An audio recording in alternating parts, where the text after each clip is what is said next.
Timothy's life began long before he was old enough to understand the weight of it, even before he could walk, talk, or form memories.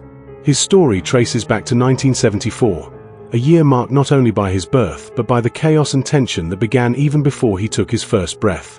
His life was woven into the fragile, fractured moments of his parents' struggle, which would leave lasting imprints long before he could comprehend their significance. It was a sweltering day in New York, with traffic choking the streets in all directions. The city buzzed with its usual pace, but for Timothy's parents, time seemed to stand still in the face of an urgency that could not be ignored. His mother, in the early stages of labor, felt her body twist and tighten with every contraction. The closest hospital was far away, too far for comfort, too far to make it in time. The pressure of the moment consumed them, and panic began to creep in as they raced through the city streets. The clock ticked louder in their ears, each second threatening to steal away any chance of control. His father, frantic and determined, reached for his wife the moment they burst through their front door. There was no time for calmness, no room for second-guessing. He didn't wait for her to gather her strength or prepare herself. Without hesitation, he swept her into his arms as though she were weightless, though the tension in her body was anything but. She screamed, her voice sharp and raw, echoing through the apartment, a sound that pierced the space with desperation and agony.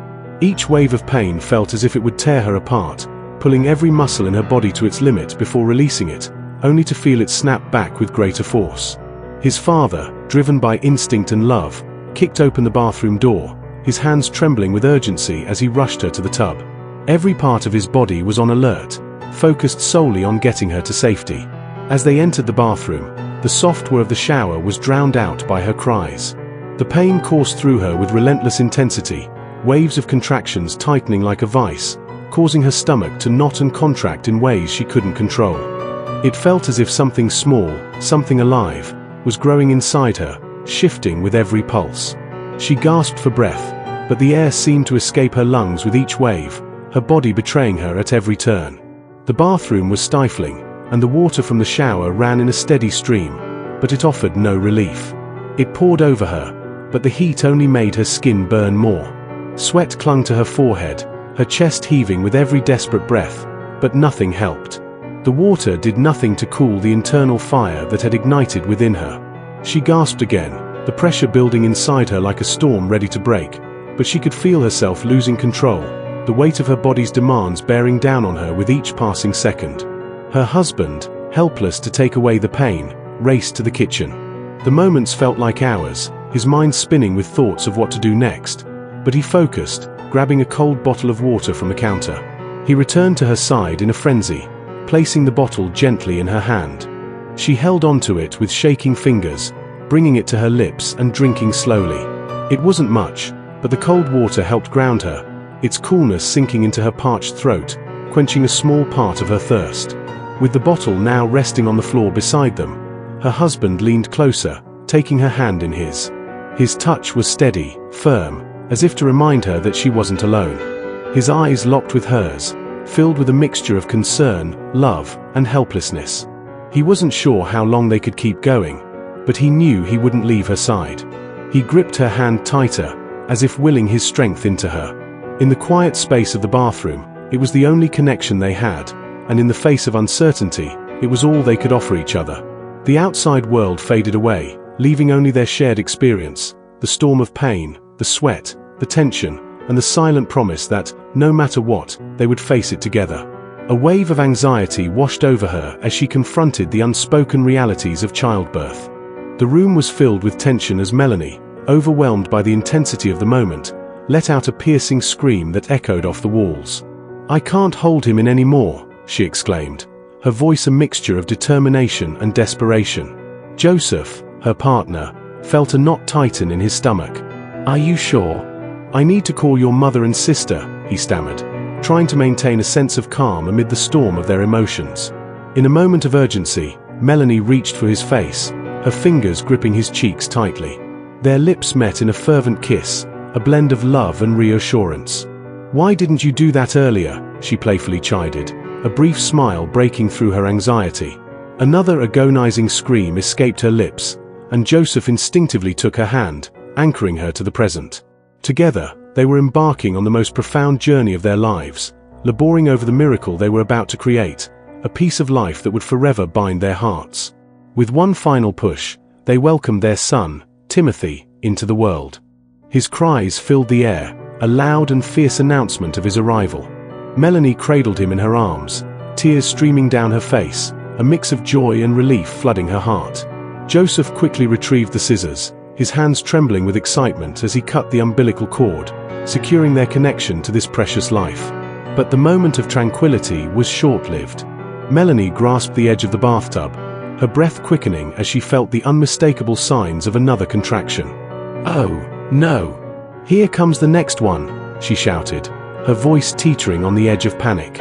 Joseph gently laid Timothy on a soft towel on the floor, his attention immediately returning to his wife. He held her hand tightly, lending her strength as she prepared to welcome their second child. With another fervent push, their second son emerged into the world, and Joseph's heart soared as he cradled the baby in his arms. He couldn't help but notice the striking resemblance between the two boys. The new arrival had tousled brown hair and bright blue eyes, a mirror reflection of his own youthful features. In stark contrast stood Timothy, with delicate traits inherited from his mother. In that fleeting moment, they felt like a family, forever marked by the miracle and fragility of life. However, an unsettling silence enveloped the room when the second child made his entrance. His father, Joseph, pressed his ear against the baby's small chest, straining to catch even the faintest sound of a heartbeat that seemed too muted. Melanie, his partner, was quickly overtaken by panic. "Joseph, what's happening? What's wrong with the baby?" she exclaimed, her voice a frantic whisper as Timothy's piercing cries echoed around them. Joseph, desperate to find reassurance, placed 2 fingers on the baby's heart, pressing gently, urging the tiny body to respond. Come on," he murmured, his voice trembling with fear. A wave of despair washed over Melanie as she clamped her hand over her mouth, tears spilling down her cheeks. "God, no!" she cried out, her heart heavy with dread. As Joseph continued to apply pressure, the only sounds that filled the room were Timothy's anguished wails. Slowly, he began to bring the lifeless infant down into Melanie's waiting arms, looking away from the reality that was too painful to confront. Melanie wrapped her arms around the baby, holding him tightly as sorrow overtook her. The room, once filled with anticipation and joy, had transformed into a cold, dark space, haunted by regrets and the crushing significance of failure. Both parents were trapped in their minds, haunted by thoughts of what might have been. Should they have gone to the hospital? Should they have waited before bringing a child into the world when they were only 16 and 18? Above all, they grappled with a haunting question.